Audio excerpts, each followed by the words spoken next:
Assalamualaikum warahmatullahi wabarakatuh. Perkenalkan, nama saya Nabila Rizka Tika dengan NIM 23000013354 dari kelas 9 bidang A. Pada kesempatan kali ini, saya akan mempresentasikan paper saya yang berjudul Academic Burnout pada mahasiswa yang sedang mengerjakan tugas akhir. Nah, sebagai mahasiswa tentunya sudah tidak asing lagi dengan burnout, karena sebagai mahasiswa itu akan sekali kaitannya dengan burnout sesuai dengan topik yang akan saya bawa hari ini, itu tentang academic burnout. Jadi sebelum kita masuk ke academic burnout, apa sih burnout itu? Nah, jadi burnout merupakan kondisi di mana seseorang mengalami stres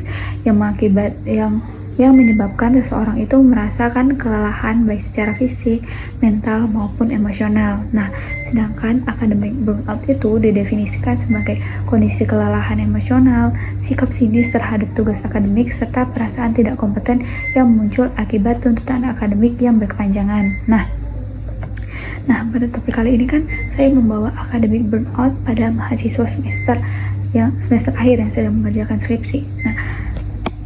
Nah, untuk mahasiswa semester akhir itu tuntutan akademiknya justru berbeda dengan mahasiswa baru. Kenapa? Karena mahasiswa semester akhir itu memiliki tuntutan yang sering ditanya, kapan lulus? Terus ketika sudah lulus akan ditanya mau kerja di mana. Jadi hal inilah yang menyebabkan academic burnout itu lebih tinggi tingkatannya pada mahasiswa semester akhir dibandingkan pada mahasiswa baru. Dari beberapa platform berita sendiri seperti dari Jatim Times mencatat bahwa setidaknya ada 10 nyawa mahasiswa yang melayang akibat skripsi sejak tahun 2014. Nah, salah satu kasus terbarunya dari 2024 kemarin, seorang mahasiswa itu menyeburkan diri ke aliran sungai, diduga karena mengalami depresi karena tidak dapat menyelesaikan skripsinya. Nah, berarti memang efek samping dari academic burnout itu cukup berbahaya ya teman-teman, karena bisa sampai menghilangkan nyawa seseorang. Nah, berarti memang kita harus pintar-pintar dalam memanage stres kita. Nah, sebelum kita terjebak ke academic burnout tadi, apa sih sebenarnya gejala-gejala dari academic burnout itu? Jadi ada 3 gejala yang menggambarkan academic burnout itu. Yang pertama ada kelelahan. Nah, individu yang mengalami burnout akan mengalami kelelahan baik secara fisik maupun emosional. Kelelahan secara fisik ditandai dengan sakit kepala, mual-mual, dan insomnia. Sedangkan individu yang mengalami kelelahan secara emosional itu ditandai dengan perasaan sedih, gelisah, sensitif, dan tertekan. Yang kedua ada depersonalisasi. Nah, individu yang mengalami depersonalisasi ini tadi akan memberikan jarak terhadap orang lain ataupun terhadap tugasnya. Nah, yang ketiga itu adalah efikasi profesional. Individu yang mengalami hal ini ditandai dengan kurang percaya diri akan kompetensi yang dimilikinya, tidak puas pada diri sendiri dan pekerjaannya. Jadi dia itu seperti tidak percaya diri kalau dia tuh mampu menyelesaikan itu sebenarnya.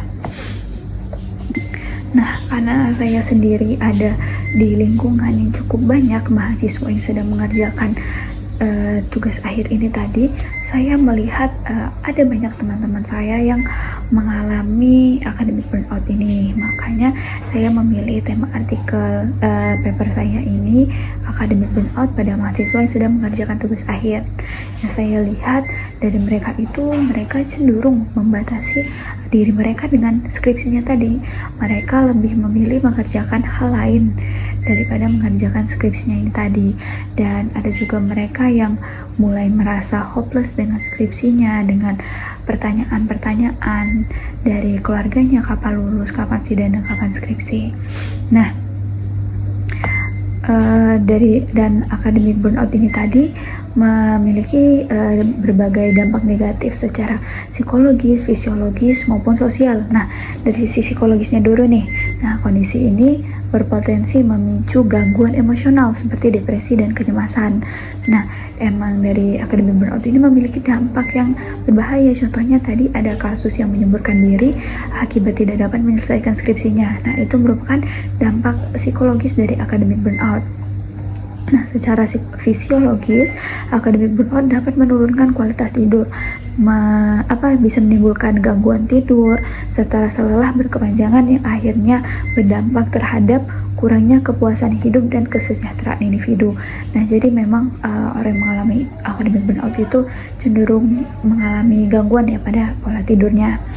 Nah, kemudian pada aspek sosial, akademik burnout dampaknya pada aspek sosial itu menghambat fungsi sosial seseorang, ditandai dengan menurunnya keterampilan sosial dan kemampuan komunikasi antar personalnya itu menurun. Jadi cenderung berubah sikapnya, mungkin menjadi orang yang mengurung diri gitu kan. Nah, setelah kita melihat beberapa dampak yang cukup berbahaya dari akademik burnout tadi, penting bagi kita untuk memahami faktor dan mekanisme yang melatar belakangi munculnya akademik burnout pada mahasiswa.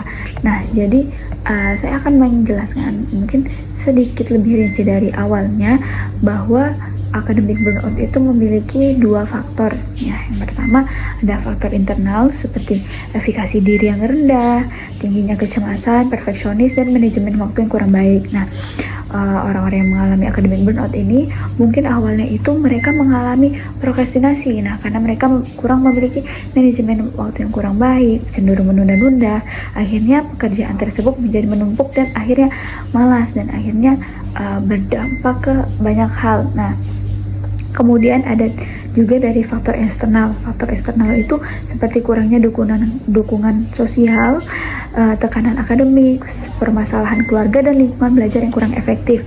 Nah, dari faktor eksternal ini berarti memang penting ya dukungan sosial itu dari teman-teman ataupun keluarga.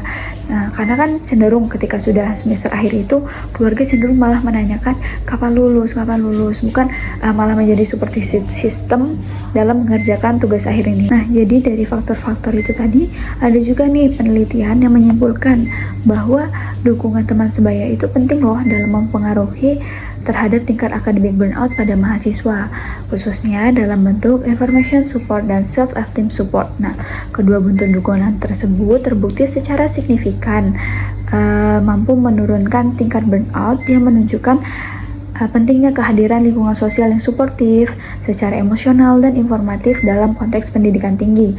Nah, jadi memang untuk mengurangi burnout itu bisa sekali dengan dukungan sosial dari orang-orang di sekitar kita. Jadi dari paper yang saya bahas ini, saya mengetahui bahwa memang akademik burnout itu suatu hal yang tidak dapat disepelekan oleh kita, terutama sebagai mahasiswa ataupun dosen-dosen juga tidak dapat menganggap sepele akademik burnout itu, karena setiap orang kan mempunyai ketahanan diri yang berbeda. Jadi